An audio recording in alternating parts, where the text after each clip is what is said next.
सौम्या अमोल अलबते. आज आपण श्री रामकृष्ण विवेकानंद प्रचार समिती कासेगाव पंढरपूर येथून मी तुम्हाला श्री रामकृष्णांचे काही उपदेश सांगणार आहे. साकार काय मी निराकार काय आहे ठाऊक. बर्फ मी पाणी, पाणी गोठून जमते तेव्हा साकार. बर्फ वितळून जेव्हा परत पाणी बनते तेव्हा निराकार. कागदाला तेल लागले असल्यास त्यावर काही लिहिणे शक्य नसते. तद्वतच जीवाला काम कांचन रूपी तेल लागल्यास त्याच्या हातून साधना होत नाही.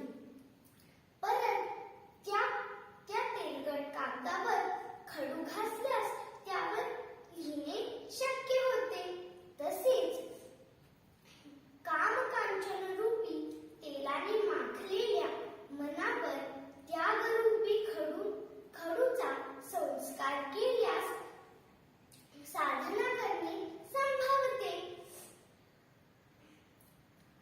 ज्याला भूत लागले आहे त्याला जर कळेल की आपल्याला भूतबाधा झाली आहे तर ते भूत तात्काळ पळून जाईल.